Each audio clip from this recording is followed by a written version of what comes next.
ठंड या गर्मी, सुख या दर्द का अनुभव करें। ये अनुभव क्षणभंगुर हैं, वे आते हैं और जाते हैं। उन्हें धैर्यपूर्वक सहन करें। समय एक सा नहीं रहता। आज दुख है तो कल सुख भी आएंगे, और सुख के बाद दुख भी आना स्वाभाविक है। आपको पूरे धैर्य और श्री कृष्ण पर विश्वास के साथ अपना जीवन निर्वाह करना चाहिए।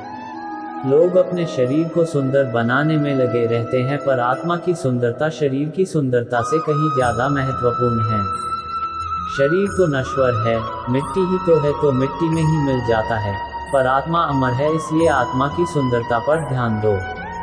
आत्मा की सुंदरता अपने को श्री कृष्ण में लीन करने में मिलती है।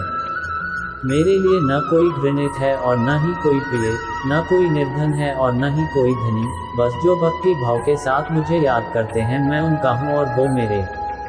श्री कृष्ण उन्हीं के हैं जो श्री कृष्ण के हैं। भगवान तो बस प्रेम भक्ति के भूखे हैं। जो भी उनकी भक्ति में लीन होता है, जो भी प्रेम से उन्हें याद करता है, वो सदैव उसका कल्याण करते हैं। मैं हमेशा तुम्हारे साथ और तुम्हारे आसपास रहता है, चाहे तुम कुछ भी कर रहे हो। जब भी आप कोई बुरा कार्य करते हो या अच्छा कार्य करते हो, आपको लगता है कि कोई देख नहीं रहा, तो यहाँ श्री कृष्ण कहते हैं कि तुम जो कुछ भी कर रहे हो, मेरी दृष्टि सदैव तुम पर है। इसलिए आप यह मत समझे कि आप अकेले हैं, आपके साथ श्री कृष्ण सदैव हैं। कहते हैं मन के हारे हार है और मन के जीते जीत। जिस प्रकार सकारात्मक विचारों से सफलता मिलती है, उसी प्रकार नकारात्मक विचार असफलता के मार्ग की ओर अग्रसर करते हैं। क्योंकि जैसा हम सोचते हैं वैसे ही हम बनते जाते हैं, और अपने विचारों के माध्यम से ही हमें नकारात्मक हो। अपने अनिवार्य कर्तव्य का पालन करें, क्योंकि क्रिया वास्तव में निष्क्रियता से बेहतर है। मनुष्य ही एक ऐसा प्राणी है जो कर्म करता है, इसलिए कर्म करना प्रत्येक व्यक्ति का धर्म भी है। कर्म कार्य करने वाला व्यक्ति है कर्मवीर कहलाता है।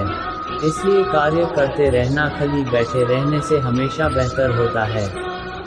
जहाँ भी सभी मनुष्यों के स्वामी कृष्ण हैं और जहाँ अर्जुन सर्वोच्च धनुर्धर हैं, वहाँ भी निश्चित रूप से ऐश्वर्य, विजय, असाधारण शक्ति और नैतिकता होगी। जगत के पालनहार और धनुर्धरों में श्रेष्ठ अर्जुन जहाँ होते हैं, वहाँ निश्चित ही विजय, असाधारण शक्ति और नैतिकता होती है।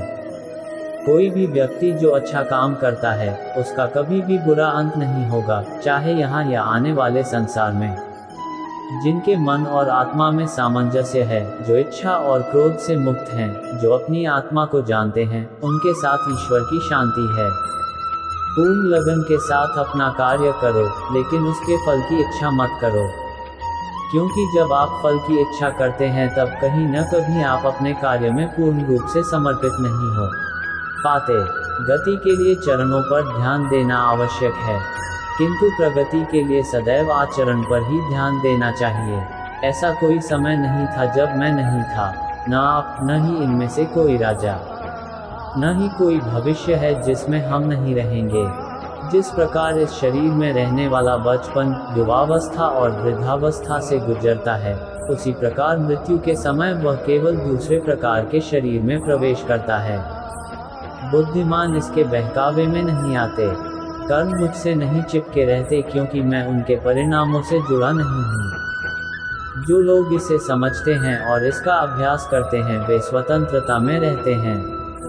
किसी और के जीवन की नकल को पूर्णता के साथ जीने की तुलना में अपने भाग्य को अपूर्ण रूप से जीना बेहतर है। मन सफेद कपड़ा है, इसे जिस रंग में डुबाओगे वही रंग चढ़ जाएगा। उठो, श्री कृष्ण के चरणों का वंदन करो।